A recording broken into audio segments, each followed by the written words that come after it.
She walked into that courtroom believing the system would see her. Judge Whitmore looked at Marion Brooks and saw nothing. Just another black woman to dismiss, another voice to silence, another life to erase. He mocked her appearance. He refused her evidence. He wielded his gavel like a weapon and crushed her dignity in front of a room full of strangers. But what he didn't know, what no one in that courtroom knew, was that her quiet son sitting in the back row wasn't just watching. He was waiting. And when he finally stood up and revealed who he really was, the entire room went silent. Subscribe right now and tell me where you're watching from, because this story of justice will shake you to your core. The courthouse steps stretched before Marion Brooks. She climbed them slowly, her worn heels clicking against the stone. The morning air was cold.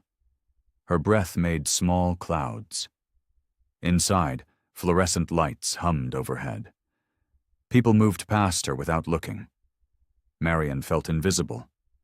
She had dressed carefully that morning, a navy dress she'd pressed twice, simple earrings. Her hands gripped a manila folder.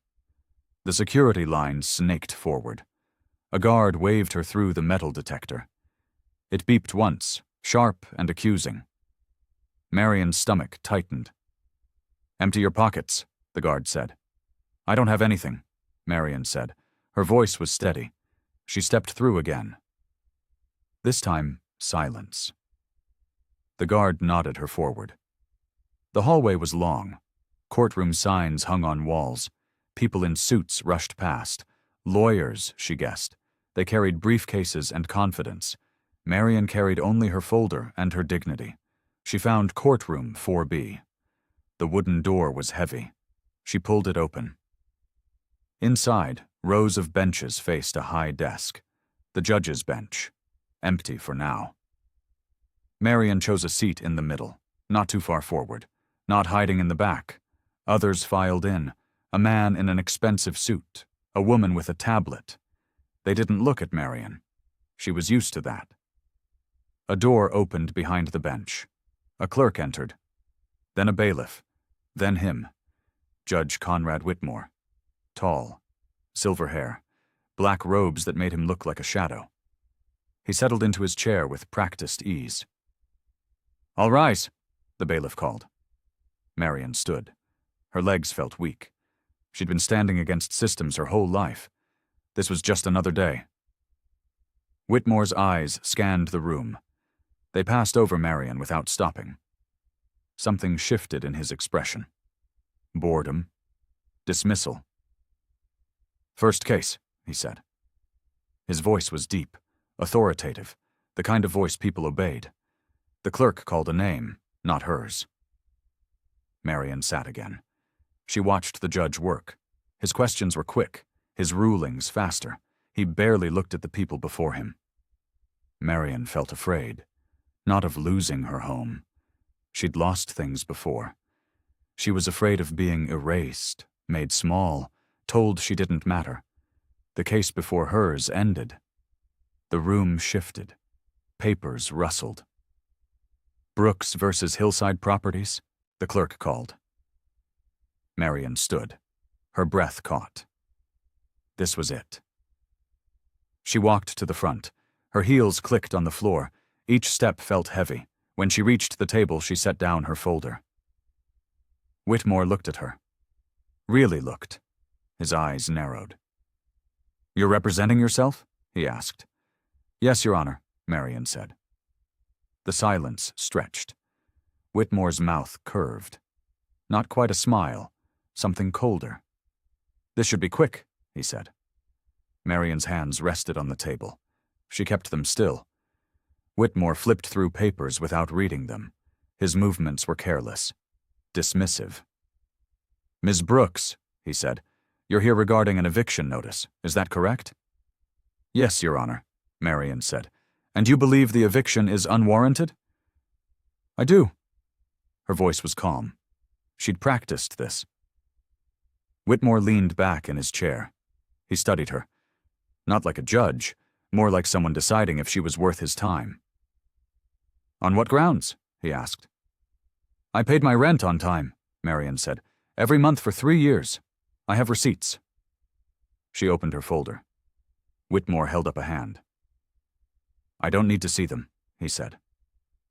Marion felt her chest tighten. She closed the folder. The landlord's lawyer stood. A woman named Darlene Frost. Blonde, sharp suit, sharper smile. Your Honor, Ms. Brooks violated her lease agreement, Darlene said. She took in additional occupants without permission. That's not true, Marion said. Whitmore's eyes found hers.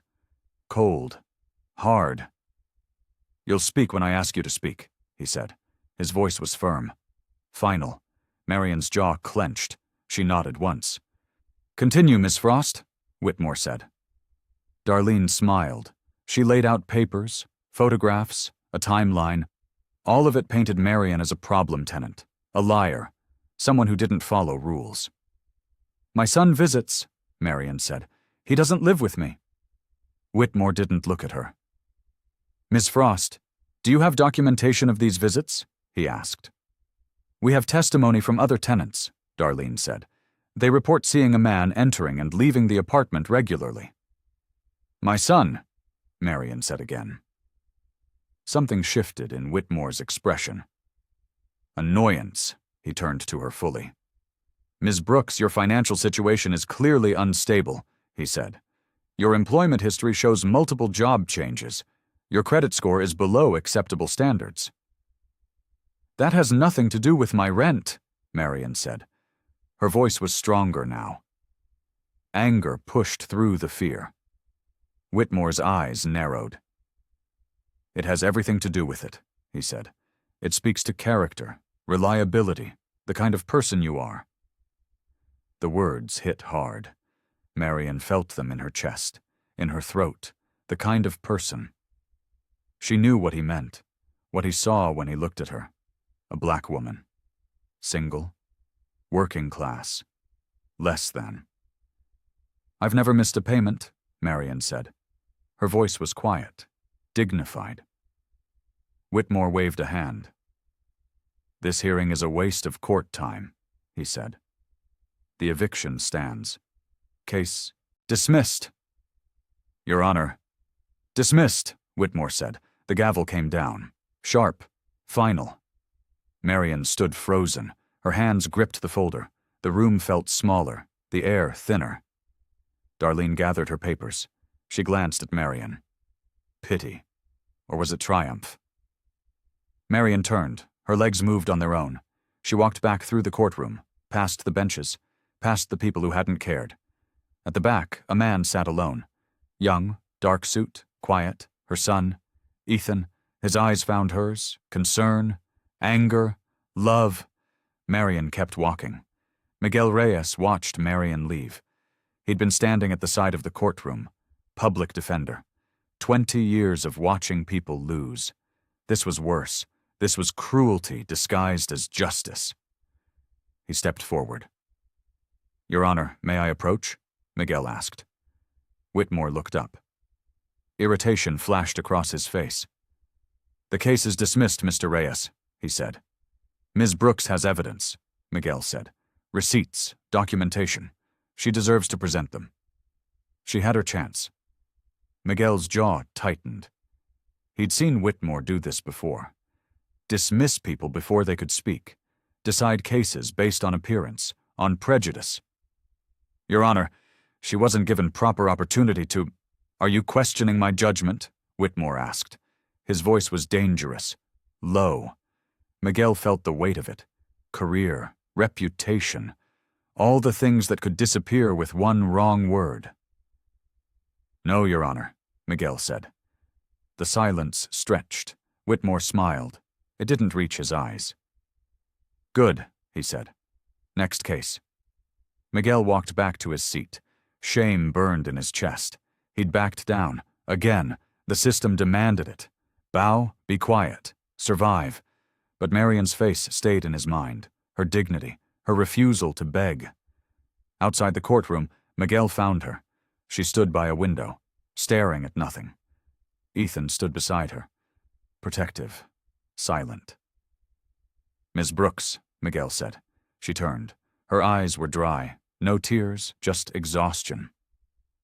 I'm sorry, Miguel said. I should have done more. You couldn't, Marian said. Her voice was gentle, understanding. It made the shame worse. You have options, Miguel said. You can appeal. File a complaint against the judge. I can help you. What's the point? Marian asked. The point is fighting, Miguel said. Not giving up. Marian looked at her son. Ethan's face was unreadable. She turned back to Miguel. I've been fighting my whole life, she said. I'm tired. I know, Miguel said. But you're not done. Something shifted in Marian's expression. Not hope, not yet. But maybe. Maybe a refusal to surrender. What do I need to do? She asked. Miguel felt relief. Small, fragile. Let me review the case, he said. I'll find something. There's always something. Marian nodded. Ethan's eyes found Miguel's. A warning. A promise. Protect her. Or answer to me. Miguel understood. I'll call you tomorrow, he said.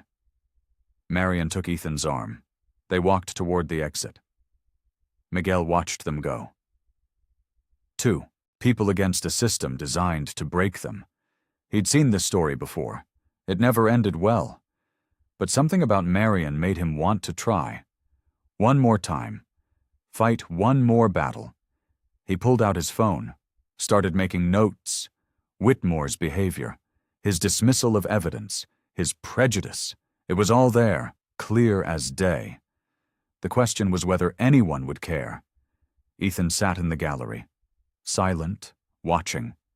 His mother stood at the front of the courtroom, small against the vastness of the room, but not weak, never weak. Judge Whitmore spoke. His words were acid, designed to cut, to humiliate. Ethan felt his hands tighten, his jaw clench. He knew men like Whitmore, had arrested them, put them behind bars. Power corrupted, authority twisted good men into monsters. Whitmore was no different. The gavel came down. Dismissed. Ethan watched his mother's shoulders straighten. She didn't cry, didn't plead. She walked with her head high. Pride filled his chest, and rage. He stood as she approached. Her eyes found his. A lifetime of conversations passed between them. Love, protection, understanding. Let's go, she said. Her voice was steady. Ethan nodded. He took her arm, gentle, supportive. They walked together. Outside, the courthouse steps seemed steeper. The morning had turned to afternoon. Gray clouds filled the sky. You don't have to say anything, Marian said. Ethan looked at her. She knew him too well. I want to, he said. Don't. Her voice was firm, final. Ethan felt frustrated, helpless. He was an FBI agent. He had power, resources. He could end this. But she'd asked him not to, and he respected her too much to ignore that. There are other ways, he said. I know, Marian said. Miguel said he'd help. Miguel is one man. So are you. Ethan felt the truth of it. One person couldn't change a system, but enough people, enough pressure? Maybe. They reached his car, a black sedan. Practical, unremarkable. He opened her door. She slid in without speaking. The drive home was quiet. Marian stared out the window. Ethan gripped the steering wheel. His mind raced. Evidence, complaints, official channels. There had to be something. What are you thinking? Marian asked. That I should have done something, Ethan said. You were there. That was enough. It wasn't. Marian's breath caught. She reached over, touched his arm. You being there meant everything, she said. Ethan felt his throat tighten. He nodded, kept driving. They pulled up to her apartment building. Old, worn, but home. Ethan parked. Marian didn't move. I'm going to lose it, she said. No. The eviction stands. I have 30 days. We'll figure something out. The silence stretched. Marian looked at him. Really looked. "You're a good son," she said. Ethan felt his chest tighten. He didn't feel good. He felt powerless. "I'll walk you up," he said. They climbed the stairs together. The building smelled of cooking, of other lives, continuing. Normal, unthreatened. At her door, Marion paused. "Don't do anything," she said. "Not yet." Ethan wanted to argue, to tell her he could fix this, but he saw the determination in her eyes. This was her fight. He had to let her lead it. "Okay," he said. She went inside. The door closed. Ethan stood in the hallway. Alone. Angry. He pulled out his phone, stared at it. One call. That's all it would take. He put the phone away, headed back to his car. Not yet. Marion's apartment was quiet. Too quiet. She moved through the rooms. Kitchen, living room, bedroom. Each one felt temporary now. Borrowed. About to be taken away. She sat on the couch. The eviction notice lay on the coffee table. Official? Legal? Final. 30 days to vacate. The door opened. Ethan. He had a key. Always had. "I brought dinner," he said. He held up a bag. Chinese food. Her favorite. Marion felt grateful. Tired. "Thank you," she said. They ate in silence. Ethan kept looking at her. Concern. Questions. Finally, he spoke. "Tell me what happened," he said. "All of it." Marion set down her fork. She'd been expecting this. "The judge didn't care," she said. "He looked at me and saw someone who didn't matter." "That's not true." "It is." Her voice was gentle, patient. "Ethan, I've lived this my whole life. Today was just another day." Ethan's jaw clenched. Marion saw the anger there, the helplessness. "It's not right," he said. "No, it's not." "So we fight."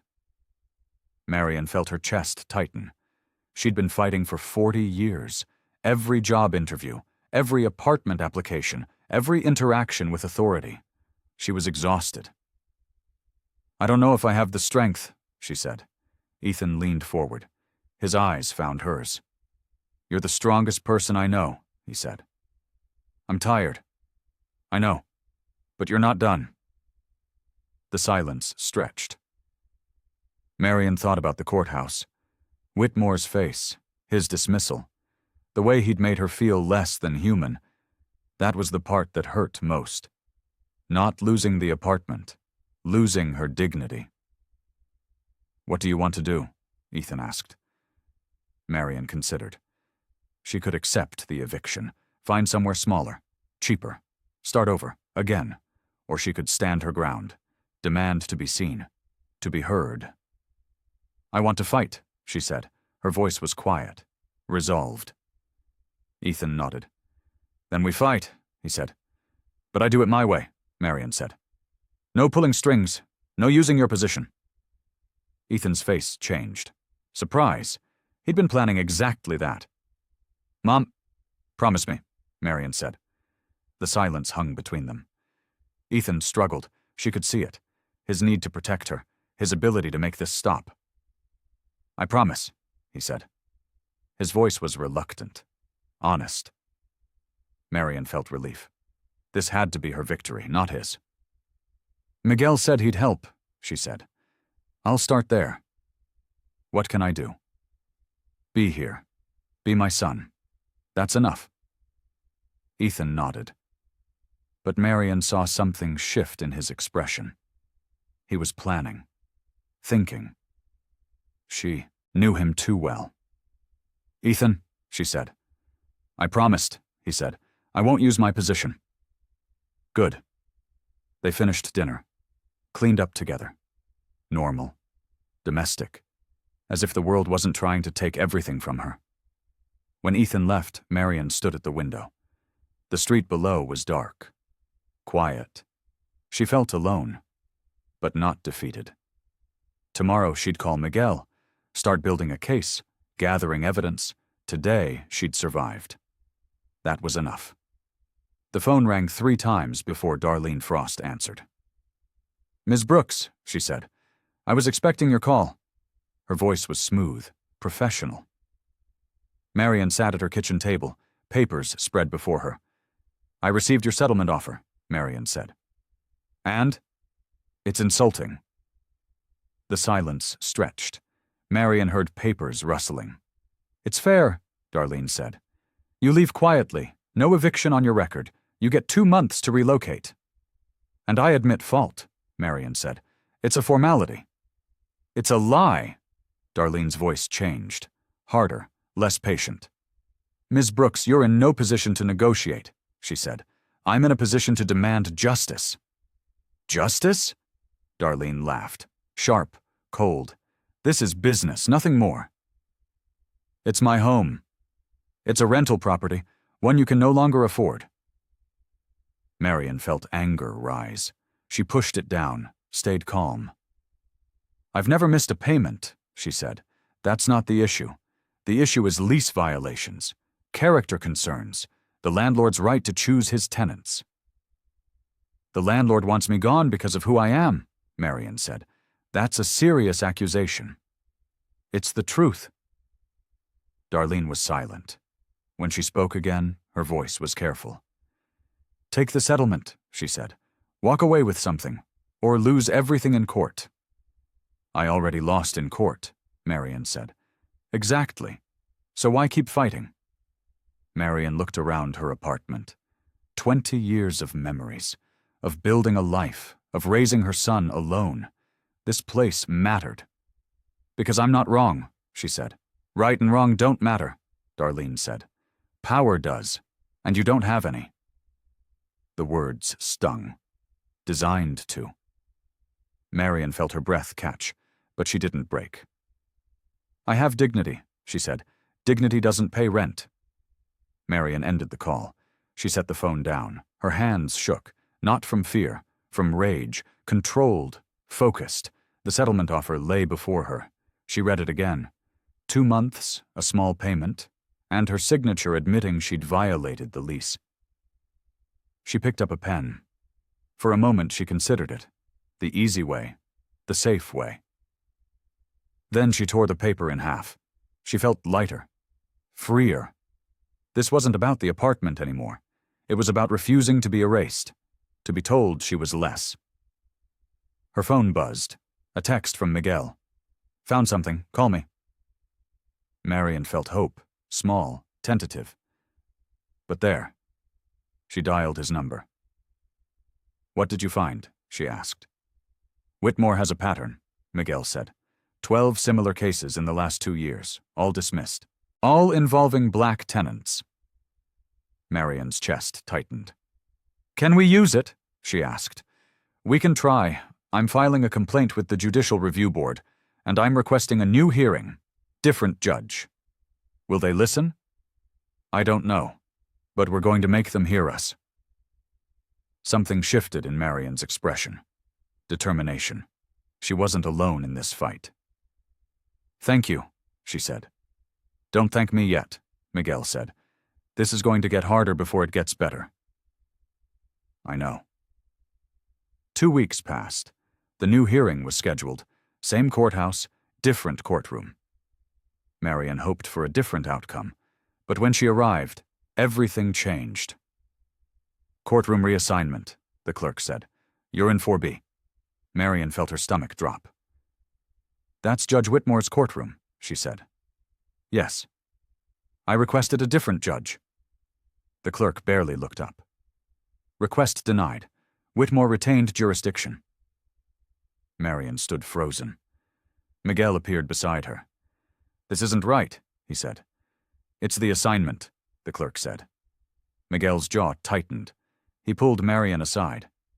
"He's blocking us," he said. "Can he do that?" "He just did." Marian felt defeated. She'd fought for 2 weeks, gathered evidence, built hope, and Whitmore had crushed it with a single procedural move. "What do we do?" she asked. "We go in there and we fight," Miguel said. They entered the courtroom. Whitmore sat on his bench. He saw them, his mouth curved. Satisfaction. "Ms. Brooks," he said. "Back so soon?" His voice was mocking, cruel. Marian felt her hands tighten. "Your Honor, we're here for the rehearing," Miguel said. "I'm aware, and I'm denying it." "You haven't heard our arguments." "I don't need to." Whitmore leaned forward. "Ms. Brooks had her hearing. She lost. This is a waste of court time and resources."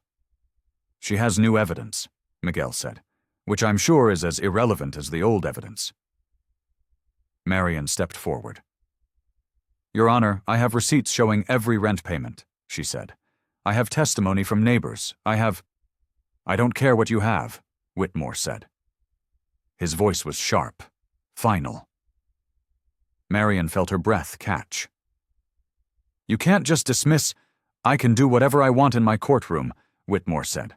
"And what I want is for you to accept reality. You're being evicted. Nothing you say will change that." The silence stretched. Marian felt eyes on her. Other people in the courtroom, watching, judging. "This isn't about the eviction anymore, is it?" she asked. Whitmore's eyes narrowed. "Excuse me?" "This is about making sure I know my place," Marian said. Her voice was steady, calm, but underneath, anger burned. "Ms. Brooks, you're out of line," Whitmore said. "No, you are." Gasps, sharp, shocked. Miguel touched her arm, warning, but Marian didn't stop. "You looked at me and decided I didn't matter," she said. "You didn't care about evidence or facts. You cared about who I am, what I look like." "That's enough," Whitmore said. His voice was dangerous. Low. Marian saw his hands grip the gavel. "You've treated me like I'm less than human," she said, "and I'm done pretending that's acceptable." Whitmore stood. His face was red, angry. "You're in contempt," he said. "Then hold me in contempt, but it doesn't change the truth." The gavel came down, hard, sharp. "Bailiff, remove her," Whitmore said. Miguel stepped forward. "Your Honor, please. Now." The bailiff approached. Marian didn't move. She stood tall, dignified, even as hands touched her arms. At the back of the courtroom, Ethan stood. His face was stone, his eyes burned. Marian saw him, shook her head slightly, not yet. Ethan's jaw clenched, but he stayed where he was. Marian let herself be led out. She didn't fight, didn't resist. She'd said what needed saying. Outside, Miguel found her. "That was brave," he said, "and reckless." "It was necessary," Marian said. Her voice was calm. Certain. Miguel studied her. "You know he'll bury you now," he said. "He was always going to." "So what's next?" Marian looked back at the courthouse. Massive, imposing, a symbol of justice that had failed her. "I tell the truth," she said. "Everywhere. To everyone. Until someone listens." The contempt hearing was scheduled for the following week. Marian knew what it meant. Fines. Possibly jail time. But she wasn't afraid. Not anymore. She spent her days gathering support. She called local news stations, civil rights organizations, anyone who might care. Most didn't respond. A few promised to look into it. Empty promises. Marian knew the difference. On the third day, she returned to the courthouse. Not for a hearing, just to observe, to remind herself what she was fighting. She sat in the back of courtroom 4B. Whitmore presided over another case. A young Hispanic man. Nervous, overwhelmed. Whitmore dismissed him in minutes. No evidence reviewed, no fair hearing, just power wielded without mercy. Marian watched, took notes. This was bigger than her. It was systemic. After court adjourned, she walked the hallways. She saw Ava Lynn, the court clerk. Young, Asian, quiet. Their eyes met. Ava looked away, but not before Marian saw something. Shame, discomfort. Marian approached. "Excuse me," she said. Ava stopped, reluctant. "Yes?" she asked. "You work for Judge Whitmore," Marian said. "I'm a court clerk. I work for the court." "But you see what he does." Ava's face was carefully blank. I don't know what you mean, she said. Yes, you do. The silence stretched. Ava glanced around. The hallway was empty. I can't talk about this, she said. I'm not asking you to testify, Marion said. I'm asking you to acknowledge what you see. Ava's eyes found Marion's. Conflict, fear, and something else. Guilt. People lose cases every day, Ava said. Not like this. Not because of who they are. Ava was silent. Marion could see her struggling. Duty, conscience, self-preservation. I have to go, Ava said. She walked away. Fast. Marion watched her disappear around a corner. Later, Marion left the courthouse. The sun was setting. Orange light painted the stone steps. Beautiful, indifferent. Her phone buzzed. Unknown number. Hello? Marion said. Ms. Brooks? A woman's voice. Young? Nervous. Yes. This is Ava Lynn. I need to talk to you. Marion felt her chest tighten. Hope. Dangerous. Fragile. I'm listening, she said. Not on the phone. Can you meet me? Tomorrow. There's a coffee shop on Madison, the Corner Brew. What time? 7, before my shift. I'll be there. The line went dead. Marion stood on the courthouse steps. She felt her breath catch. This was something. Maybe nothing. But maybe everything. She walked to her car. Her mind raced. Ava had seen something, known something, and now she was ready to share it. Marion drove home. The city lights blurred past. She thought about Whitmore, his arrogance, his certainty that he was untouchable. Everyone had a weakness. Every system had a breaking point. Tomorrow she'd find his. She pulled into her apartment parking lot. Ethan's car was already there. He'd been checking on her daily, worried, protective. She climbed the stairs, unlocked her door. Ethan sat on the couch, papers spread before him. What are you doing? She asked. He looked up. His eyes found hers. Research, he said. Whitmore's cases, his rulings, his pattern. Marion sat beside him. Ava called, she said. Something shifted in Ethan's expression, alert, focused. The clerk? Yes, she wants to meet. Why? I don't know, but she sounded scared. Ethan was quiet, thinking, planning. I'm coming with you, he said. No. Mom, she reached out to me, not you. I need to do this alone. Ethan's jaw clenched, but he nodded. Marion saw the restraint, the effort. Be careful, he said, always. They sat in silence, the papers between them, evidence of corruption, of systemic failure, of one man's unchecked power. Tomorrow that might change, if Ava had courage, if the system had any integrity left. Marion felt determined, afraid, but ready. She'd stood alone before. She'd stand alone again until someone stood with her. And maybe, just maybe, Ava would be that someone. The Corner Brew smelled of coffee and cinnamon. Marion arrived early. She chose a table in the back, away from windows, away from eyes.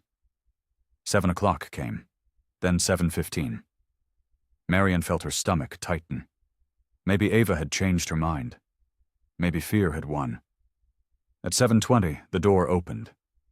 Ava stepped inside. She looked around. Nervous, her eyes found Marion's. She walked over, sat down. Her hands gripped her purse. Thank you for coming, Ava said. Her voice was quiet, shaky. Marion nodded. What did you want to tell me? Marion asked. Ava glanced around the coffee shop. A few other customers. No one paying attention. I've worked for Judge Whitmore for 3 years, she said. I've seen things. Things that aren't right. What kind of things? Ava's breath caught. She pulled out a folder. Thin. Worn. She set it on the table between them. Cases he's dismissed, she said, without proper review, without hearing evidence. Marion opened the folder. Inside, photocopied court records. 12 cases. All eviction hearings, all involving people of color. He does this regularly? Marion asked. Yes. Ava's voice was barely audible. I started noticing the pattern 6 months ago. I told myself it was coincidence, but it's not. Marion felt anger rise, controlled, focused. She studied the documents. Why are you showing me this? She asked. Because it's wrong. Ava's eyes found hers. And because you stood up to him. No one does that. It didn't change anything. Maybe it will. The silence stretched. Marion looked at the young woman across from her.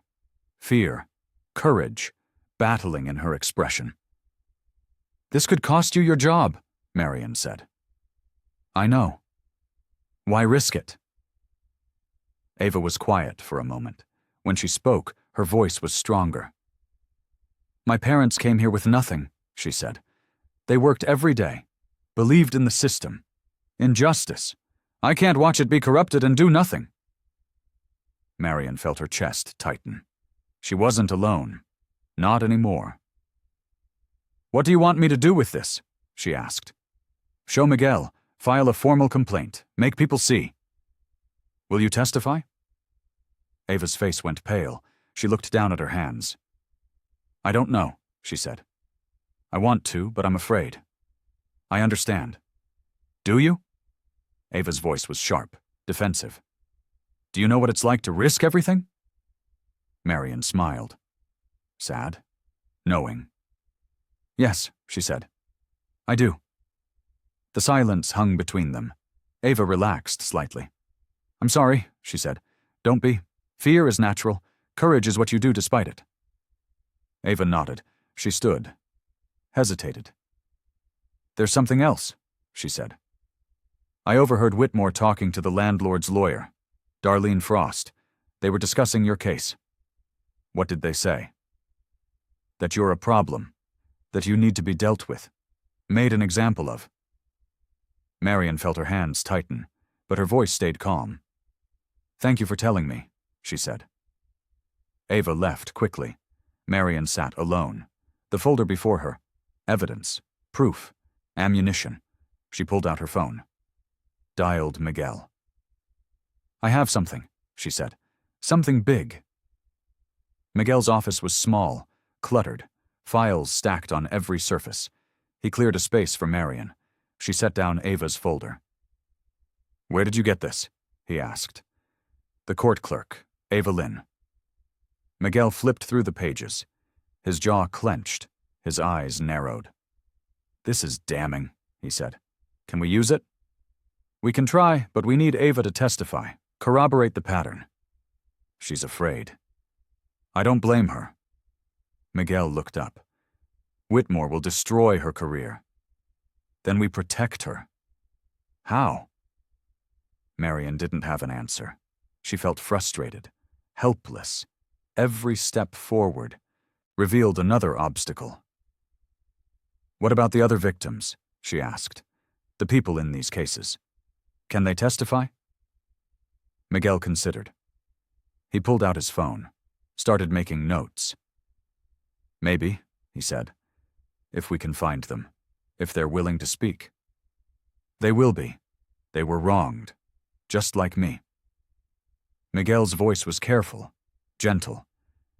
Marion, these people have moved on, lost their homes. Some might not want to relive it. And some might want justice. Something shifted in Miguel's expression.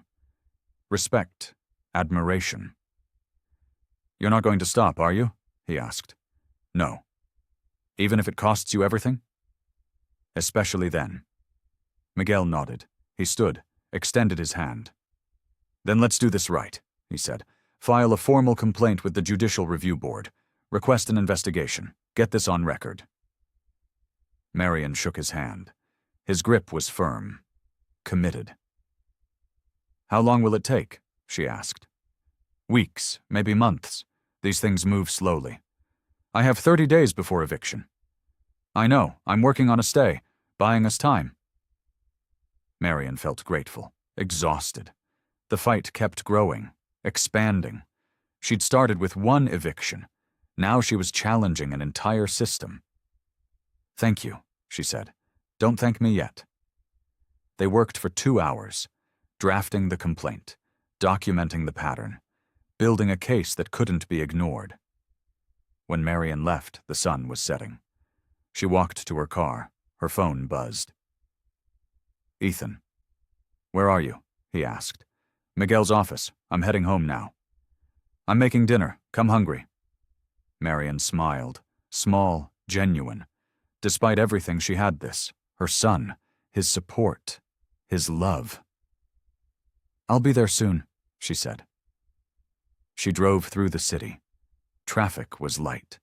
She thought about Ava, about courage, about the choice to speak when silence was safer. She thought about the 12 other victims, their faces in her mind. Anonymous, suffering, erased. Not anymore.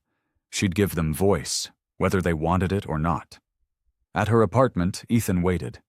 He'd set the table, made pasta, her favorite. They ate together. He asked about her day. She told him everything.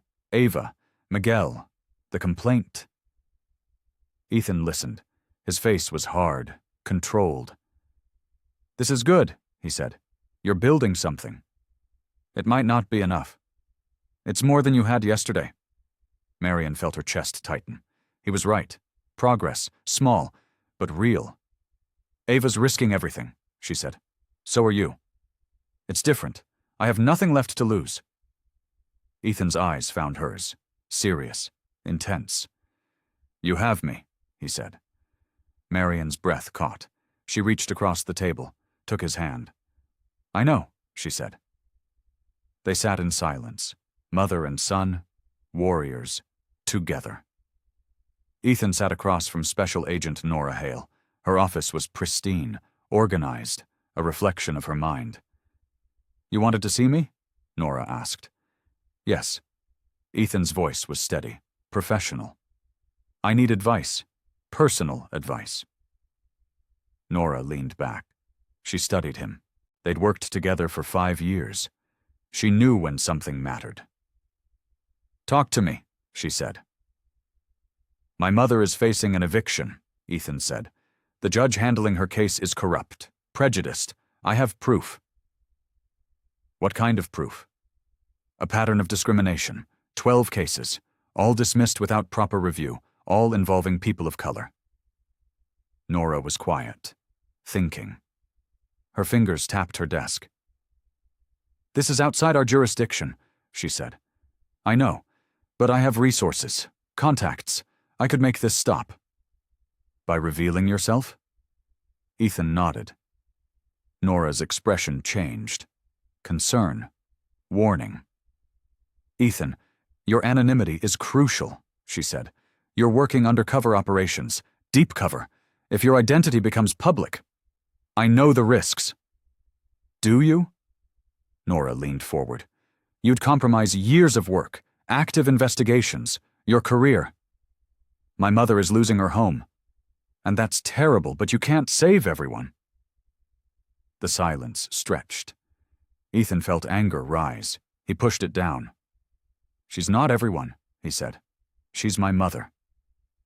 Nora's voice was gentle, understanding. "I know," she said, "and I'm sorry. But you have to think about the bigger picture." "The bigger picture is justice. Isn't that what we do? Within our authority, within the law." Ethan stood, frustrated, confined. He'd joined the FBI to fight corruption, to protect people. But now he was being told to stand aside, watch his mother suffer. "What would you do?" he asked. Nora considered. Her voice was careful. "I'd exhaust every other option first," she said. "Work through the system. Let the process play out. The system is failing her. Then you make it work, but not by burning your career." Ethan knew she was right. Professionally, strategically, but emotionally, it felt wrong. "How long do I wait?" he asked. "As long as it takes." He left her office, walked to his car, sat in the silence. His phone buzzed, his mother. Can you come by tonight? She asked. Yes, everything okay? Just need to see you. Ethan heard the exhaustion in her voice, the weight. He felt his chest tighten. I'll be there in an hour, he said. He drove to her apartment. The familiar route, the familiar building, home, threatened. Inside, Marion looked tired, but determined. She showed him the complaint Miguel had drafted, the evidence Ava provided, the plan moving forward. This is good work, Ethan said. It might not be enough. It's something. Marion sat beside him. Her voice was quiet. I know you want to step in, she said. Use your position, your authority. Mom, but I need you to wait. Let me do this my way. Ethan felt his jaw clench. He wanted to argue, to tell her he could end this, but he'd made a promise. Okay, he said. Thank you. They sat together, the complaint between them. Evidence of corruption, proof of systemic failure. And still she had to fight. Still she had to wait for justice. Ethan felt powerless, frustrated, but he respected her choice, her dignity, her need to stand on her own. I'm proud of you, he said. Marion's breath caught. She looked at him. Love. Gratitude. I'm proud of you too, she said. Miguel spent 3 days tracking down the other victims, the 12 people from Ava's files. Some had moved, some refused to talk, 2 agreed to meet. The first was James Crawford, black, mid-50s. He'd lost his apartment 2 years ago. Now he lived in a shelter. Miguel found him outside a community center. They sat on a bench. I remember my hearing, James said. The judge didn't even look at me, just stamped the eviction and moved on. Did you have evidence? Miguel asked. Receipts, testimony. Didn't matter. He'd already decided. How did it feel? James was quiet. His hands tightened. Like I wasn't human, he said. Like I didn't deserve justice. Miguel felt anger. Familiar, constant. He'd seen this before. Too many times. Would you testify? He asked. Tell your story to the review board? James looked away. Fear crossed his face. What's the point? He asked. Nothing will change? It might. You believe that? Miguel considered. Honestly, did he believe the system could fix itself? I have to, he said. James studied him, searching for sincerity, truth. I'll think about it, he said. It wasn't a yes, but it wasn't a no. Miguel took it. The second victim was Rosa Martinez, Hispanic, early 40s. She'd lost her home 18 months ago. She lived with family now. Crowded. Unstable. They met at a park. Rosa brought her daughter, 8 years old. Quiet. I tried to fight, Rosa said, but the judge wouldn't listen. He said I was wasting his time. Did he give you a fair hearing? Miguel asked. No. He looked at me and saw garbage, something to sweep away. Her voice was bitter, hurt. The daughter looked up. Confused, Miguel felt his chest tighten. Your case matters, he said. Your story matters. To who? Rosa asked. To the review board, to the investigation. And then what? I get my apartment back? Probably not, but Whitmore gets held accountable. Rosa's eyes found his, hard, skeptical. That doesn't help me. No, but it helps the next person, and the one after that. The silence stretched. Rosa looked at her daughter. Something shifted in her expression. I'll do it, she said. Not for me, for her. Miguel felt relief, gratitude. 2 witnesses, not enough, but a start. He returned to his office, called Marion. I have 2, he said. James and Rosa, they'll testify. That's wonderful, Marion said. It's not enough. We need more. Then we keep looking. Miguel admired her optimism, her refusal to accept defeat. He wished he shared it. The review board hearing is in 2 weeks, he said. We need to be ready. We will be. After the call, Miguel sat in silence. He thought about Whitmore, his power, his connections, the system designed to protect judges, not victims. This was an uphill battle. Maybe impossible, but Marion wouldn't stop, and neither would he. He pulled out the complaint, read it again, strengthened the language, added the witness statements. Outside his window, the city moved on, indifferent, uncaring. Somewhere, Whitmore sat in his courtroom, wielding power without accountability. Not for long. Miguel promised himself that. Not for long. The courtroom felt smaller this time. Marion sat at the defendant's table, Miguel beside her, Whitmore on his bench. Elevated, imposing. This wasn't the review board hearing. That was still weeks away. This was the contempt hearing. Punishment for speaking truth to power. "Ms. Brooks," Whitmore said, "you're here today because you showed disrespect to this court. Do you have anything to say?" Marion stood. Her voice was calm. "Yes, Your Honor," she said. "I spoke the truth. If that's contempt, then I'm guilty." Whitmore's eyes narrowed. His jaw clenched. "The truth?" he asked. "Or your opinion?" "The truth that you treated me unfairly, that you dismissed my case based on prejudice, not evidence. That's a serious accusation. It's what happened." The silence hung heavy. Whitmore leaned forward. His voice was dangerous. "You think because you're filing complaints you're untouchable?" he asked. "No. I think because I'm telling the truth. You're afraid." Gasps, sharp, shocked. Miguel touched her arm, warning, but Marion didn't stop. "You've done this before," she said. "To 12 other people, maybe more, but this time someone's watching." Whitmore's face was red, fury, barely controlled. "Bailiff," he said, "remove her." "Your Honor, please," Miguel started. "Now."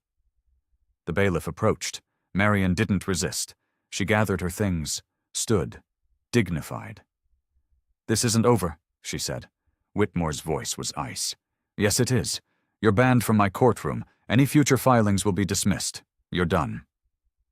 Marion felt her chest tighten, but she didn't break.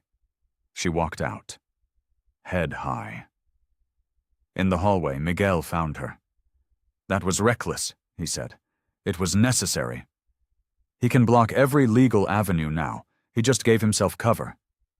Then we find another way." Miguel's voice was frustrated, helpless. "There is no other way. The system is designed to protect him. Then we break the system." Something shifted in Miguel's expression. Surprise, then understanding, then respect. "How?" he asked. "We go public, media, press, make this too big to ignore." Miguel considered. It was risky, could backfire, but it might be their only option. "I'll make calls," he said. "See who's interested." They stood in the hallway, other cases moving around them, justice happening. Or not. Marion felt determined, afraid, but certain. She pulled out her phone, called Ethan. "Mom, everything okay?" "He banned me from his courtroom," she said. The silence on the other end was heavy, dangerous. "Ethan?" she said. "I'm here." His voice was controlled. Too controlled. "What do you need?" "Nothing. Just wanted you to know." "Okay. Ethan, don't do anything." "I won't." But Marion heard the lie, the anger, the breaking point approaching. "Promise me," she said. The silence stretched. "I promise," Ethan said. Marion ended the call. She felt afraid. Not of Whitmore, of what her son might do. The line he might cross. She hoped he'd keep his promise. But she knew him too well. At home that night, she couldn't sleep. She thought about the contempt ruling, the ban, the closing doors. But she also thought about Rosa and James, about Ava, about Miguel. She wasn't alone. Not anymore. The fight was bigger than her. Bigger than one courtroom. One judge. Tomorrow she'd call the press, tell her story, make people see. Tonight, she'd rest, gather strength, prepare for war. Ethan sat in his car outside the courthouse. He'd been there for an hour, watching, thinking. His promise to his mother echoed in his mind. Don't do anything, but doing nothing felt wrong. Criminal. His mother was being crushed by a system that should protect her, and he had the power to stop it. His phone rang. Nora. "Ethan, where are you?" she asked. "Following up on a lead. Don't lie to me, I know where you are." Ethan was silent. Nora's voice softened. "Come to my office," she said. "Now." 30 minutes later, Ethan sat across from her. She looked tired, concerned. "You're about to make a mistake," she said. "You don't know that." "I do. I've seen that look before. On agents who think they can fix everything. My mother is being destroyed. I know, and I'm sorry. But revealing yourself won't help her. It'll only hurt you." Ethan felt his jaw clench. He'd heard this before. Protocol, procedure, the bigger picture. "What if I don't care?" he asked. Nora leaned forward. Her voice was firm. "You do care. About justice, about the work we do. Don't throw it away on one case." "It's not one case, it's my mother. And she's fighting. Let her finish the fight." Ethan stood. He paced, frustrated, confined. "What would you do?" he asked. "If it was your mother?" Nora was quiet for a long moment. "I'd do everything I could within the law," she said, "and if that failed, I'd accept it, because the alternative costs too much." "That's easy to say when it's not your family." "You're right. It is." Nora's voice was gentle. "But Ethan, think about what revealing yourself means. Active investigations compromised, criminals walking free, your career over. Maybe it's worth it." "Is it? Will your mother think so when she realizes what you sacrificed?" The words hit hard. Ethan stopped pacing. He thought about his mother, her pride, her insistence on fighting her own battles. She'd never forgive him if he destroyed his career for her. "What do I do?" he asked. "You wait, you support her, and you trust the system to eventually work." "The system is failing her." "Then you help fix it, but not by burning yourself." Ethan sat down, defeated, frustrated. Nora was right. He knew it, but it felt wrong. "How long do I wait?" he asked. "Until she asks for help, really asks." Ethan nodded. He left the office, drove to his mother's apartment. She was there, papers spread on the table. "What are you working on?" he asked. "Press release," she said. "Miguel's contacting reporters. We're going public." Ethan felt relief. She had a plan, a path forward that didn't require him. "That's good," he said. Marion looked at him. Really looked. "You were thinking about stepping in," she said. It wasn't a question. Ethan couldn't lie to her. "Yes," he said. "But you didn't." "No. Thank you." They sat together, the press release between them, her fight, her way. Ethan felt proud, and frustrated, and helpless, but he'd keep his promise. For now. Ava sat in her car. The courthouse loomed before her. She'd been sitting there for 20 minutes, trying to find courage. Her phone buzzed. Marion. "Ava, we need to talk," the message said. "Can you meet?" Ava's hands shook. She'd been avoiding this, hoping the complaint would be enough, that she wouldn't have to do more. But she knew better. Evidence without testimony was just paper. She drove to the coffee shop, the same one where they'd met before. Marion was already there. "Thank you for coming," Marion said. Ava sat. Her voice was quiet. "I can't testify," she said. Marion didn't react, just listened. "I want to," Ava continued. But I'll lose my job. Maybe my career. I know. Do you? Do you know what it's like to work for something your whole life and risk it for someone else? Marian's voice was gentle. Kind. Yes, she said. I do, every day. Ava felt her eyes sting. She looked away. This isn't fair, she said. No, it's not, but that's why we fight. I'm not brave like you. You're braver. You have something to lose. The silence stretched. Ava thought about her parents, their sacrifices, their belief in justice. She thought about the 12 people in those files, the hundreds more she'd probably never know about. If I testify, what happens? She asked. You tell the truth about what you've seen, what you've documented. And then Whitmore destroys me.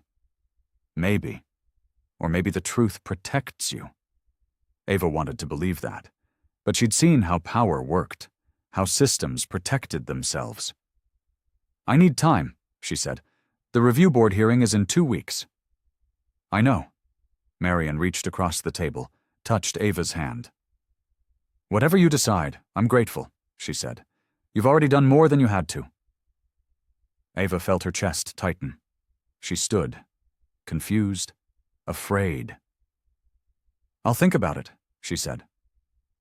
She left quickly, drove back to the courthouse. Her shift started in an hour. In the parking lot, she sat, thinking. Her whole life she'd been taught to follow rules, respect authority, don't make waves. But what happened when authority was corrupt? When rules protected the wrong people?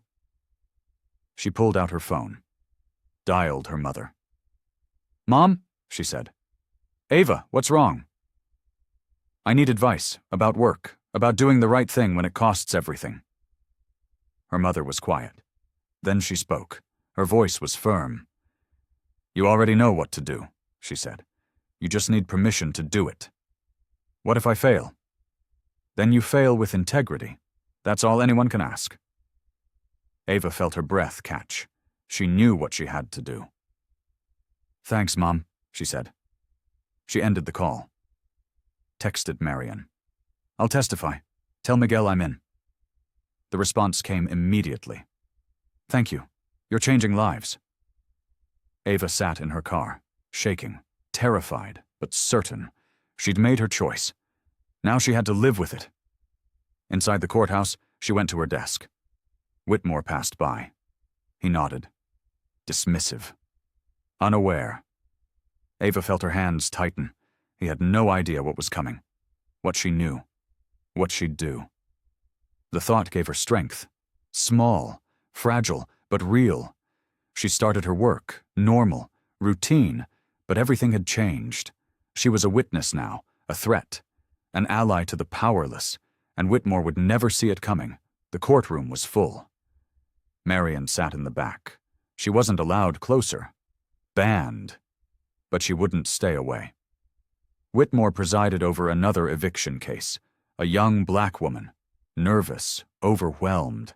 The pattern repeated. Your Honor, I have evidence. The woman started. Denied, Whitmore said. This lease violation is clear. Eviction granted. The gavel came down. Sharp. Final. The woman's face crumpled. Marian felt rage, controlled, focused. She pulled out her phone, started recording. Whitmore continued. 3 more cases, all people of color, all dismissed without proper review. After court adjourned, Marian approached the young woman in the hallway. Excuse me, she said. The woman turned, eyes red, defeated. I'm sorry about your case, Marian said. Thank you. Her voice was hollow. Can I ask you something? Did Judge Whitmore review your evidence? No, he didn't even look at it. Marian handed her a card. Miguel's information. Call this lawyer. Tell him what happened. You're not alone. The woman took the card. Hope flickered in her eyes. Small, tentative. Will it help? She asked. It might, if we stand together. The woman nodded. She walked away. Marion watched her go. Another victim. Another story. She turned to leave. Whitmore stood in the hallway. He'd been watching. "Ms. Brooks," he said, "you're not supposed to be here. Public courthouse, public access. You're banned from my courtroom." "I was in the gallery, not your courtroom." Whitmore's eyes narrowed. His voice was low, threatening. "You think you're clever, gathering your little army, filing complaints, going to the press. I think I'm right. You're nothing, a nuisance, and when this is over, you'll still be nothing." Marion stepped closer. Her voice was steady. "Maybe, but you'll be exposed, your pattern documented, your corruption public." Whitmore's face was red, fury barely contained. "I will destroy you," he said. "You've already tried. I'm still standing." The silence stretched, tense, dangerous. Other people in the hallway stopped, watched. Whitmore leaned in. His voice was barely audible. "You have no idea who you're dealing with," he said. "Yes, I do. A man who abuses power, who destroys lives, who thinks he's untouchable. I am untouchable. We'll see." Marion walked away. She didn't run, didn't hurry, dignified, unbroken. Behind her, Whitmore stood frozen. His mask slipped. Fear, just for a moment, then rage. In the parking lot, Marion called Miguel. "He confronted me," she said. "What happened?" "He threatened me, openly, in front of witnesses." "Did anyone record it?" "I did." Miguel's voice was excited, energized. "Send it to me, now. This is exactly what we need." Marion sent the video. She sat in her car, shaking. Not from fear, from adrenaline, from the confrontation. Her phone rang. Ethan. "Mom, are you okay?" he asked. "How did you know?" "I have someone watching the courthouse. They saw the confrontation." Marion felt her chest tighten. Of course he did. Protective, always. "I'm fine," she said. "You confronted him, alone." "I wasn't alone. There were witnesses. That's not the same."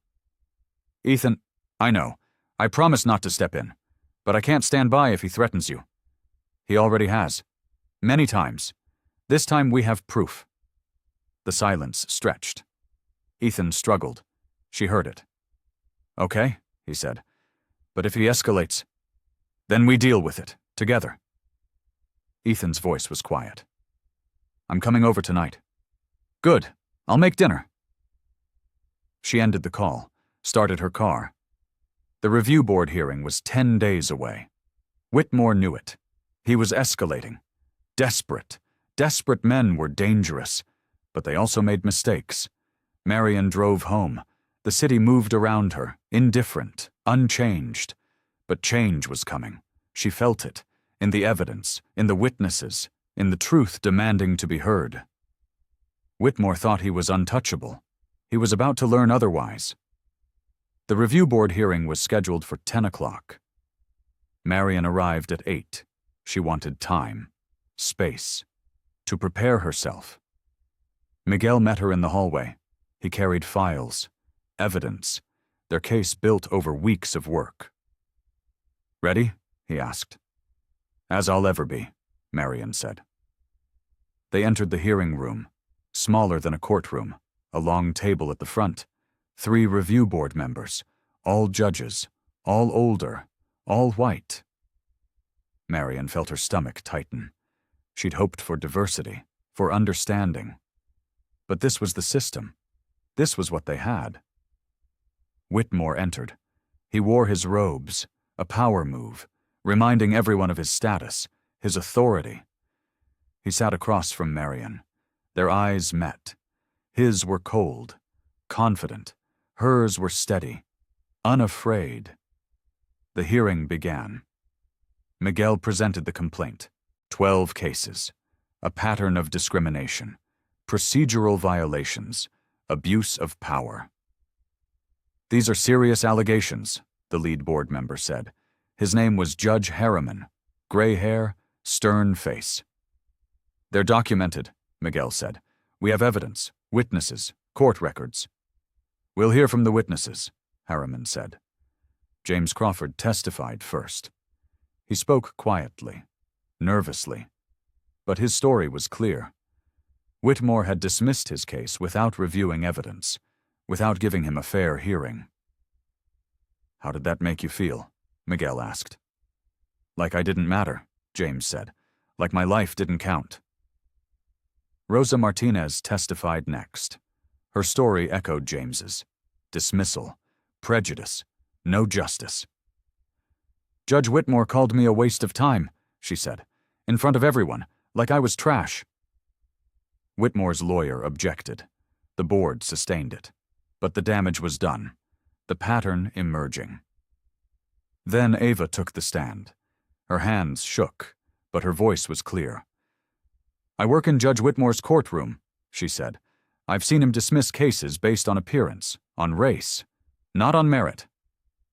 That's a serious accusation, Harriman said. It's the truth. I have documentation, patterns, statistics.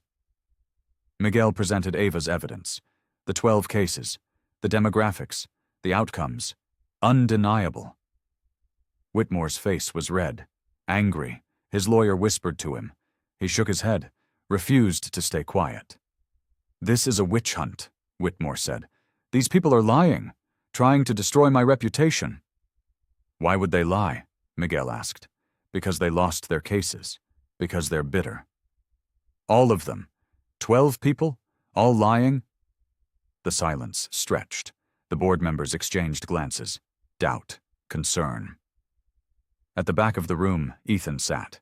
He'd been there the whole time, watching, waiting. Marion felt his presence, comforting, protective. But she didn't look at him. This was her moment. Your Honor, Miguel said to the board, we have one more piece of evidence. A recording of Judge Whitmore threatening Ms. Brooks, in the courthouse, in front of witnesses. He played the video. Whitmore's voice, clear, threatening. I will destroy you. The room went silent. The board members' faces changed. Shock. Disapproval. Whitmore stood. That was taken out of context, he said. What context makes threatening a plaintiff acceptable? Miguel asked. Whitmore had no answer. He sat down, defeated. For the first time, uncertain. The hearing continued. More evidence, more testimony. The case building, undeniable, overwhelming. Then Ethan stood. He walked to the front. Marion's breath caught. No, not now. She'd asked him to wait, but Ethan didn't look at her. He looked at the board. He reached into his jacket, pulled out his badge. My name is Special Agent Ethan Brooks, he said, FBI, and I'd like to testify. The room erupted. Gasps, whispers.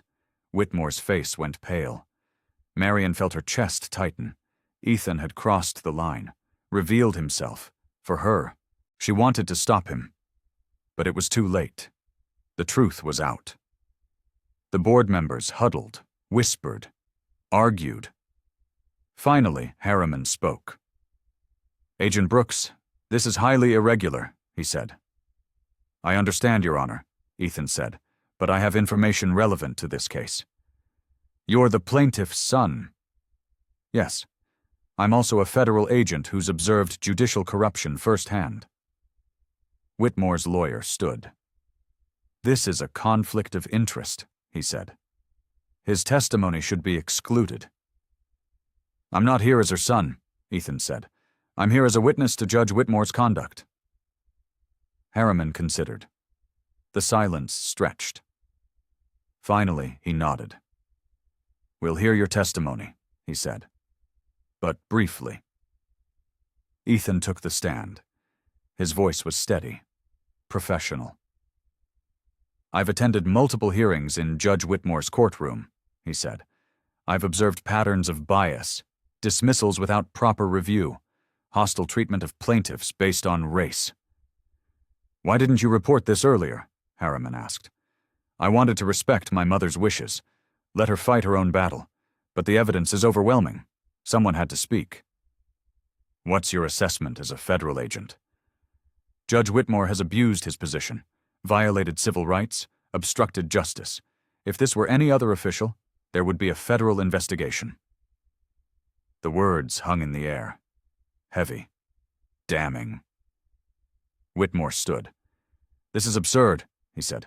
"He's making wild accusations to protect his mother." "I'm stating facts," Ethan said. "Documented facts." His eyes found Whitmore's. Cold. Certain. Whitmore looked away first. Miguel stood. "Your Honor, I'd like to call one more witness," he said. "Court Clerk Ava Lynn has additional testimony." Ava took the stand again. Her fear was gone, replaced by determination. "I've kept records," she said, "beyond what I initially provided. Judge Whitmore has a pattern of scheduling cases with minority plaintiffs at the end of the day, when he's tired, impatient." "How many cases?" Harriman asked. 43 in the last year alone, all dismissed, none given proper consideration." She handed over a spreadsheet. Detailed, comprehensive. Damning. Whitmore's lawyer scrambled, objected, demanded time to review. But the board had seen enough. "We'll take a brief recess," Harriman said. "Then we'll hear Judge Whitmore's response." The room cleared. In the hallway, Marion found Ethan. "You promised," she said. "I know. You risked everything. You're worth everything." Marion felt her eyes sting. She wanted to be angry, but she felt grateful, loved, protected. "What happens now?" she asked. "We wait, and hope they do the right thing." Miguel joined them. His face was cautiously optimistic. "That was powerful testimony," he said to Ethan. "You may have just turned the tide." "Or given Whitmore ammunition," Ethan said. "Maybe, but the truth is the truth." They stood together, a team, a family, fighting for justice. Inside the C hearing room, the board reconvened. Whitmore took the stand. His confidence was shaken, his voice defensive. "These allegations are baseless," he said. "I've served this court for 20 years. My record speaks for itself." "Your record shows a pattern," Harriman said. "Multiple complaints, statistical anomalies, witness testimony. All lies, coordinated, designed to destroy me. Why would an FBI agent lie?" Whitmore had no answer. He stumbled, deflected. But the truth was catching up. The board deliberated. 30 minutes, an hour. Marion waited. Her hands gripped the chair. Ethan sat beside her. Silent, supportive. Finally, the board returned. Harriman spoke. "We find merit in the complaint," he said. "Judge Whitmore will be suspended pending a full investigation.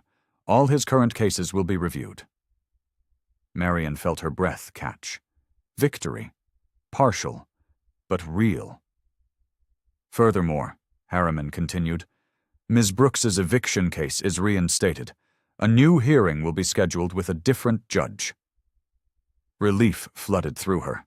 She'd won. Not everything, but enough. Whitmore stood. His face was red, furious. "This is a travesty," he said. "This is justice," Harriman said. "Dismissed." The gavel came down, final, binding. Whitmore stormed out. Marion watched him go, the mighty fallen, the corrupt exposed. She turned to Ethan, to Miguel, to Ava. They'd done it. Together. "Thank you," she said. Her voice was quiet, overwhelmed. They nodded. No words needed. Outside, the sun was bright, warm. Marion felt lighter, freer. The fight wasn't over, but the hardest part was behind her. The story broke 3 days later. Local news, then regional, then national. "Judge suspended for discrimination." The headline screamed. Marion's phone rang constantly. Reporters, activists, other victims coming forward. The floodgates opened. She sat in her apartment, Ethan beside her. The television played, her face on screen, her story told. "How do you feel?" the reporter asked her in the clip. "Vindicated," Marion said, but not satisfied. One judge suspended isn't enough. The system needs reform. Her voice was strong, clear. The woman on screen looked dignified, unbroken. Ethan turned off the television. "You're famous now," he said. "I don't want fame. I want change." "You're getting both." Marion felt exhausted. The attention was overwhelming, but necessary. People needed to know, to see, to understand. Her phone buzzed. "Miguel." "Turn on Channel 7, he said. She switched channels. A press conference. Whitmore's lawyer. Damage control. "Judge Whitmore maintains his innocence," the lawyer said. "These allegations are part of a coordinated attack. He looks forward to clearing his name." Marion felt anger rise, still denying, still deflecting. But then another voice. A woman. Sarah Chen. Another plaintiff. Another victim. "I lost my home because of Judge Whitmore," she said. "He didn't care about my evidence. He cared about who I was. What I looked like." More voices followed. 10 victims. 20. The pattern undeniable. The lawyer tried to respond, but the truth drowned him out. Marion turned off the television. She felt her hands tighten. This was bigger than her now. A movement, a reckoning. "What happens next?" she asked Ethan. "The full investigation. It'll take months, but he's done. Even if he's not convicted, his reputation is destroyed." "That's not enough." "No, but it's something." Marion thought about the other victims, the ones still suffering, still fighting. She couldn't stop now. "I want to help them," she said. "The others. Find them lawyers, support, resources." "That's a big undertaking." "I know, but I can't walk away. Not when there's more to do." Ethan studied her. Pride. Concern. "You need rest," he said. "You've been fighting for months." "I'll rest when it's over." "It's never over." Marion smiled. Tired. "True.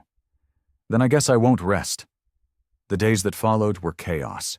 Interviews, meetings, organizing. Marion became the face of judicial reform, reluctant but committed. Miguel helped coordinate. Ava provided documentation. Ethan offered protection. A team, a movement. 2 weeks after the suspension, formal charges were filed. Abuse of power, civil rights violations, obstruction of justice. Whitmore hired expensive lawyers, fought back, but the evidence was overwhelming. The witnesses credible, the pattern undeniable. His trial was scheduled for 6 months out, but the court of public opinion had already decided. Guilty. Marion watched it unfold, satisfied, but not celebrating. Justice delayed was still justice, but so many had suffered. So many would never get their homes back, their dignity restored. She thought about that often. The cost of corruption, not just to her, to everyone. One evening, she sat on her couch, the eviction notice still on her coffee table. A reminder, a symbol. Ethan had encouraged her to throw it away, but she kept it, to remember, to stay grounded. Her phone rang. Unknown number. "Ms. Brooks?" A man's voice, older, uncertain. "Yes." "My name is Thomas Green. I lost my apartment 3 years ago. Judge Whitmore's courtroom. I saw you on the news. I thought maybe someone would listen now." Marion felt her chest tighten. Another victim. Another story. "I'm listening," she said. She grabbed a pen, paper, started taking notes. Thomas talked. His pain, his loss, his erasure. When the call ended, Marion sat in silence. The fight wasn't over. It had just begun. But she was ready. She'd been fighting her whole life. What was a little longer? The full investigation report was released on a Tuesday morning. 300 pages. 47 victims identified. Systematic discrimination documented. Marion read it in Miguel's office. Her hands shook. Not from fear, from vindication, from seeing the truth in black and white. "This is damning," Miguel said. "Will it be enough?" Marian asked. For criminal charges? Maybe. For removal from the bench? Absolutely. Marian felt relief. Small, cautious. She'd learned not to trust the system too quickly. The press conference was scheduled for noon. The Judicial Review Board, the district attorney, representatives from civil rights organizations. Marian was invited to speak. She prepared notes, then threw them away. She'd speak from the heart, from experience. At the courthouse, cameras lined the steps. Reporters, protesters, supporters. The crowd was massive. Marian walked through them, Ethan beside her, protective, proud. Inside, the press room was packed. She took her seat at the long table, Miguel on one side, the DA on the other. The proceedings began. Harriman spoke first, outlined the findings, the scope of Whitmore's misconduct. Judge Conrad Whitmore has violated his oath, Harriman said, betrayed the public trust, caused immeasurable harm. We recommend immediate removal from the bench and criminal prosecution. Applause, sharp, brief. Harriman raised a hand. Silence returned. The DA spoke next, outlined the charges, federal and state, civil rights violations, abuse of power, obstruction of justice. This investigation revealed corruption at the highest levels, the DA said. We will prosecute to the fullest extent of the law. Then it was Marian's turn. She approached the microphone. The room quieted. Cameras focused. My name is Marian Brooks, she said. I'm a single mother, a working woman, someone the system forgot, until I refused to be forgotten. Her voice was steady, strong. She continued. Judge Whitmore looked at me and saw nothing. No value, no humanity, just another case to dismiss, another person to erase. The room was silent, listening. But I'm not nothing. None of us are. The 47 people in that report, the hundreds more who suffered in silence. We matter. Our lives matter. Our dignity matters. She felt her breath catch, emotion rising. This isn't about revenge. It's about justice, real justice, the kind that sees people, that hears them, that treats them as human. She paused. Let the words settle. Judge Whitmore will face consequences. That's good. But it's not enough. We need systemic change, training, oversight, accountability, so this never happens again. Applause erupted. Loud, sustained. Marian stepped back, overwhelmed. Miguel squeezed her hand. Pride, respect. The press conference continued. Questions, answers, details, but Marian's mind was elsewhere. She thought about the journey, the humiliation in Whitmore's courtroom, the contempt hearing, the ban, the fight, and now this. Victory. Public. Undeniable. But she also thought about the cost, the months of stress, the nights without sleep, the fear, the anger. Was it worth it? She looked at the crowd, the victims in the audience, some she knew, some she'd never met, all united by shared trauma, shared resistance. Yes, it was worth it. After the conference, reporters swarmed. Marian answered questions, patient, gracious, but tired. Ethan extracted her, guided her to his car. You were incredible, he said. I was honest? Same thing. They drove in silence. The city passed by. Normal, unchanged, but Marian had changed it. A little, in ways that would ripple. At home, she collapsed on the couch. Ethan made tea. They sat together. What happens now? He asked. Whitmore's trial. My new eviction hearing.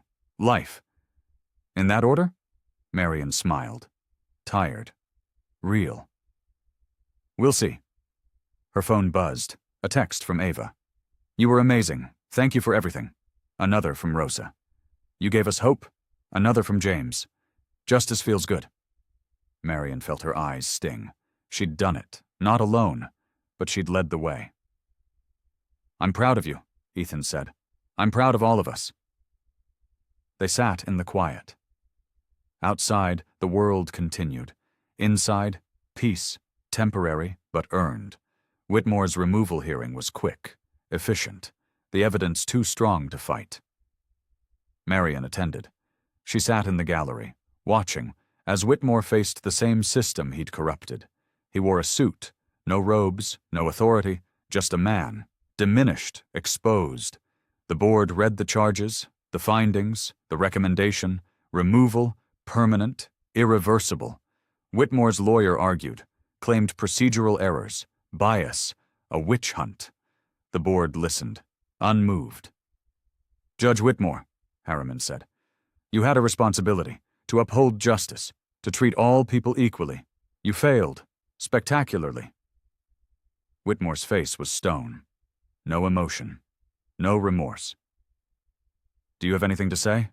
Harriman asked. Whitmore stood. His voice was cold. "I served this court for 20 years, he said. "I made difficult decisions, unpopular decisions.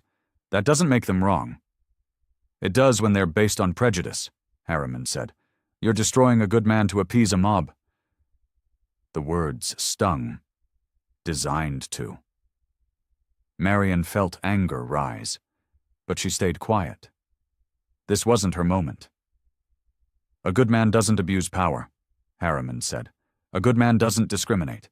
You're neither good nor a victim. You're corrupt, and you're done." The gavel came down. Final. Whitmore was removed, stripped of his position, his reputation, his power. He walked out, head high, defiant but defeated. Marian watched him go. She felt no joy, no triumph, just relief. It was over. Outside, reporters waited. Whitmore ignored them, got into a car, drove away. Marian gave a brief statement, thanked the board, the witnesses, the activists, everyone who'd fought. "Justice was served today," she said, not perfectly, but honestly. Her new eviction hearing was scheduled for the following week. Different judge, Judge Maria Santos, known for fairness, for listening. Marian prepared. But she felt confident. The evidence was clear. The case solid. She would win. The hearing was short, efficient. Judge Santos reviewed the documentation, the receipts, the timeline. "Ms. Brooks," she said, "you've clearly met your obligations. The eviction is dismissed. You keep your home." Marian felt her breath catch. Home, secured, earned, protected. "Thank you, Your Honor," she said. Her voice was quiet, grateful. Judge Santos smiled. "Thank you for standing up," she said. "For all of us." Outside the courtroom, Marian called Ethan. "I won," she said. "I knew you would. It's really over. The eviction is. The bigger fight continues." Marian knew he was right. Whitmore's criminal trial was months away. Systemic reform would take years. But she'd won her battle. That was enough. For now. That evening, she sat in her apartment, her home. She touched the walls, the furniture, everything familiar, everything safe. She'd almost lost this, almost been erased. But she'd fought, stood firm, refused to disappear. The doorbell rang. Ethan, Miguel, Ava, they came bearing food, wine, celebration. "To Marian," Miguel said, raising a glass. "To all of us," Marian corrected. "We did this together." They drank, laughed, shared stories, the fight, the fear, the victory. Ava was quieter, still processing. She'd lost her job, as expected. But she'd found another, with a civil rights organization, using her experience, her courage. "No regrets?" Marian asked. "None," Ava said. "I did the right thing. That matters more than a job." Miguel shared updates. 3 more complaints filed against other judges, the system responding, slowly, but moving. "You started something," he said to Marian. "A wave." "Good," Marian said. "Let it keep going." They stayed late, talking, planning, dreaming of a better system, a fairer world. When they left, Marion stood at her window. The city lights stretched before her. Millions of lives, millions of struggles. She was just one person, one story, but stories mattered. Truth mattered. Dignity mattered. She'd learned that, lived that, proved that, and she wasn't done. Not yet. 3 months passed. Whitmore's criminal trial began. Marion attended when she could. Watched justice slowly unfold. The prosecution was thorough, methodical. Each victim testified, each piece of evidence presented. The pattern undeniable. Whitmore's defense crumbled. His lawyers argued technicalities. But the facts remained. He'd discriminated, abused power, violated civil rights. The jury deliberated for 2 days. Guilty on all counts. Sentencing was scheduled for the following month. Whitmore faced prison time, fines, a complete fall from grace. Marion felt satisfied, not happy. Justice wasn't happiness. It was balance, restoration, accountability. One evening, she sat with Ethan. They'd fallen into a routine. Dinner twice a week, checking in, connecting. "How are you really doing?" he asked. Marion considered. "Honestly." "I'm tired," she said. "But good. Hopeful." "That's a lot." "It is." "Any regrets?" Marion thought about the question. The months of fighting, the stress, the public exposure. "No," she said. "I did what I had to do. What was right. Even when it was hard? Especially then." Ethan smiled. Proud. Understanding. "I'm sorry I revealed myself," he said. "I know you wanted to do it alone. You did what you had to do too. I'm grateful." "Did it hurt your case? My involvement?" Marion shook her head. "It strengthened it. Showed the truth had support. Power behind it." They sat in comfortable silence. The bond between them stronger. Tested. Proven. "What about your work?" Marion asked. "Your career?" Ethan's face was thoughtful. "It's complicated," he said. "Revealing myself compromised some operations. But it also opened doors. I'm being reassigned. Civil Rights Division. Investigating judicial corruption. That's perfect. It feels right, like I'm doing what I'm meant to do." Marion felt her chest tighten. Pride. Love. "You always have," she said. The conversation drifted to lighter topics, plans, dreams, the future. But underneath, the weight of what they'd accomplished. Together, as a team. Later, after Ethan left, Marion sat alone.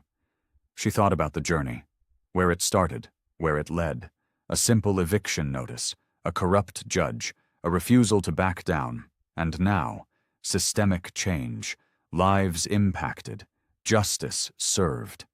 She pulled out the old eviction notice, looked at it, a relic, a reminder.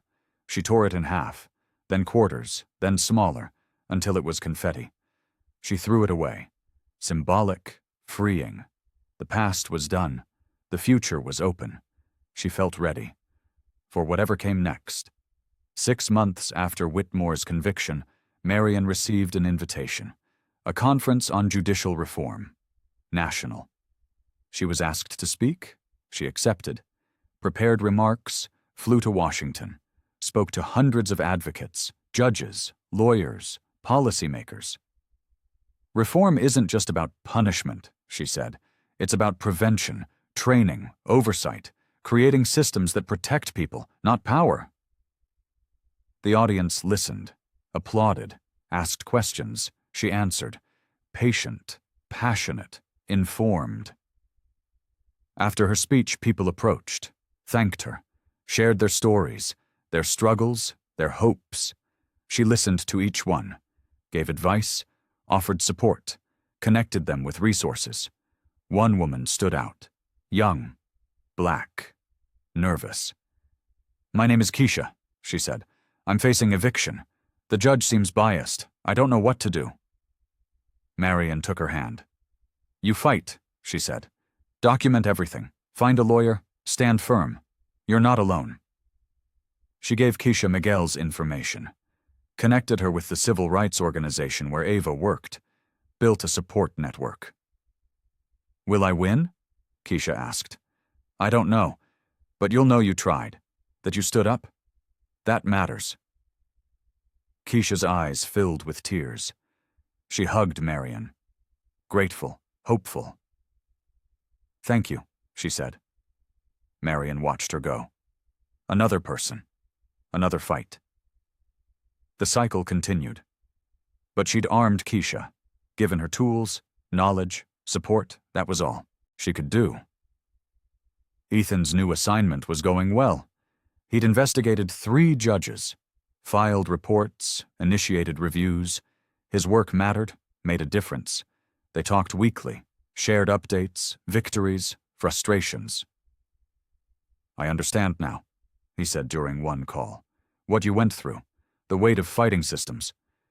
It's exhausting, Marion said, but necessary. Yes. Miguel had started a non-profit, legal aid for victims of judicial bias. Marion served on the board, helped fundraise, spread awareness. Ava was thriving. Her new position suited her. She investigated complaints, documented patterns, supported victims. I found my calling, she told Marion, because of you. Because of your courage, Marion corrected. The movement grew. Slowly, steadily. More victims came forward, more judges investigated, more reforms proposed. It wasn't perfect, progress never was, but it was real, tangible, lasting. 1 year after Whitmore's removal, Marion returned to the courthouse, not as a defendant, as an observer, a witness, a symbol. She sat in the gallery, watched a young Hispanic woman fight her eviction case. The judge listened, reviewed evidence, asked questions, fair, thorough. The woman won. Relief flooded her face. Tears. Gratitude. Marion smiled. This was the system working, not perfectly, but honestly. After court, the woman approached. You're Marion Brooks, she said. Yes. Thank you for everything you did. It gave me hope. You gave yourself hope by standing up. The woman smiled, walked away, stronger, empowered. Marion sat for a moment, the courtroom empty, quiet. She thought about all the people who'd passed through here, winners, losers, victims, survivors. She'd been all of those, and now she was something else, an advocate, a voice, a force for change. She stood, walked out, into the sunlight, into the future. The fight continued, but she was ready. She'd always be ready. 2 years after her case began, Marion stood on the courthouse steps, not alone, surrounded by other advocates, other survivors, a community. They gathered monthly, shared stories, offered support, celebrated victories, mourned losses. Today they were there for a young mother, Sandra, facing discrimination, fighting back. Marion had connected her with Miguel, prepared her, encouraged her. Sandra emerged from the courthouse, smiling, crying. She'd won. The group cheered, hugged her, celebrated. Marion watched, proud, fulfilled. Thank you, Sandra said to her, for showing me how. You did the work, Marion said. I just pointed the way. Later the group dispersed. Marion stayed. She looked up at the building. Stone, imposing, a symbol. Ethan joined her. He'd taken the day off, came to support, to witness. How does it feel? He asked. Good. Right. Like I'm where I'm supposed to be. You've changed so many lives. We've changed lives. All of us. Together. They walked down the steps, into the city. Normal. Every day. But different. Better. Marion thought about the journey. The pain, the struggle, the victory, all of it necessary, all of it meaningful. She'd started as one woman, powerless, dismissed, erased. She'd become a movement, a voice, a force, not because she was special, but because she refused to be silent, refused to disappear, refused to accept injustice. That was her legacy, not just winning her case, but showing others they could win theirs. At home that evening, she sat on her couch, her apartment, her home, safe, secure, earned. Her phone buzzed, a text from a number she didn't recognize. "My name is Marcus. I saw you speak last month. I'm facing eviction. Can you help?" Marion smiled. She typed back, "Yes. Tell me your story." And she listened, like she always did, like she always would. The fight never ended. But neither did hope, neither did courage, neither did the human capacity for resilience. She'd learned that, lived that, embodied that. And she'd keep teaching it, one person, one case, one fight at a time. Outside her window, the city lights glowed. Millions of stories, millions of struggles, millions of opportunities for justice. Marion was just one voice, but voices joined together created movements, created change, created a better world. She'd done her part, and she'd keep doing it, because dignity mattered, justice mattered, people mattered, always.